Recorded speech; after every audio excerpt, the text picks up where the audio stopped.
today by Jill Dickinson, who is Associate Professor at the School of Law for the University of Leeds. So hello, Jill. Thank you for joining us.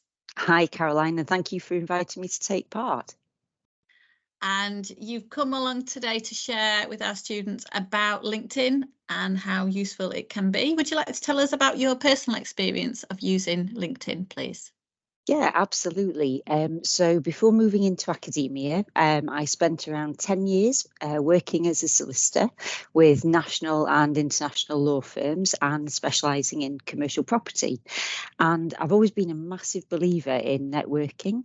So whilst I was in practice, I developed really good contacts with a whole range of people. So colleagues from the different law firms that I worked with, clients, networking organisations, training providers. And when I was a lawyer, winning client business was a big part of the role, really important. I wasn't on LinkedIn at the time, but I wish I had have been, because I'd have found it incredibly useful to help with that. Particularly for me, somebody like me who's much better at remembering faces rather than names, I find it so helpful. And I also find the search tool really helpful as well. Particularly as people change organisations. So when I'm looking to develop a new project with an external partner, I'll do a search on LinkedIn to see if anybody who I know works there already, because that could kind of like be a good way into that organisation. So yeah, I found it really useful for keeping in contact with people I worked in practice, but also then when I moved to academia, building networks with colleagues, alumni, external organisations. It's been great. Can you give me an example of how you'd go about building that relationship with someone new through LinkedIn? Yeah, absolutely. I was asked to lead on a project to develop apprenticeships for law. And it was just really important to get out there, speak to different law firms, not just the solicitors, but also the human resources teams as well, and get to know them and see what we could offer that best met their needs.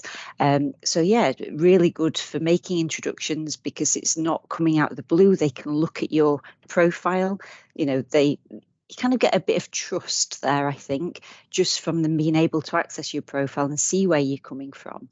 It worked really well for doing that, and I'm still in touch with people now. Fantastic. And as someone who's a senior staff member in a university and overseeing other colleagues, what would impress you about a LinkedIn profile? Yeah, so for me, somebody who's clearly put a lot of thought into their LinkedIn profile is not something that you can just do then and there. I think it's really important to keep it up to date as well. I sometimes think that if you actually have a profile that's not up to date, actually it might be worse than having one at all. And I think it's important as well to kind of show all the experience that you've got, the projects you've been involved with, but also to give people a little bit of a flavour about your particular approach. So to have, your personality coming through there a little bit as well. Fantastic. And what would be some of your top tips for students getting started with using LinkedIn? Yeah, absolutely. So for students, I've really enjoyed using LinkedIn to kind of keep in contact with them. You work with students for a few years and you always wonder how they get on. So it's been really good to kind of see on LinkedIn when they've, gone on with their careers and how they've done. So I do recommend it for students.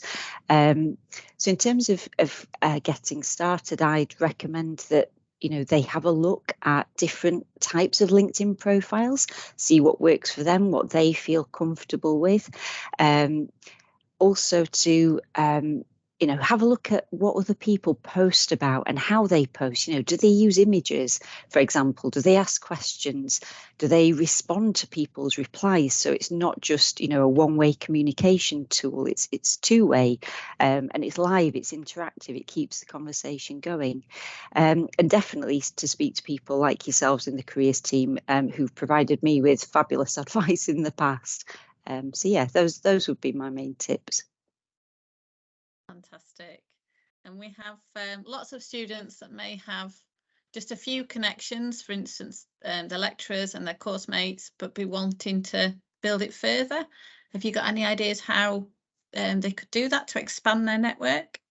Yeah, absolutely. So, as you connect with people, you can then see their connections, and it's worth having a look to see what organisations you might be interested in and can they make an introduction for you.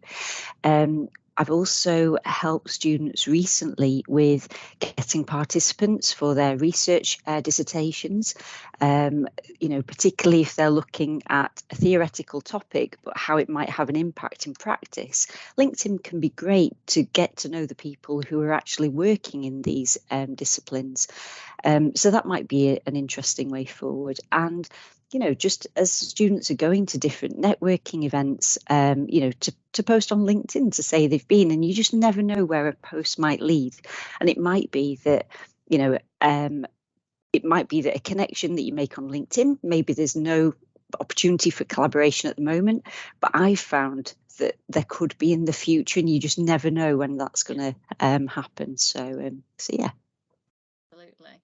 And you're currently working in academia yourself. For our students who might be pursuing academia or looking at publications or PhDs in future, how might LinkedIn be particularly useful for them, do you think?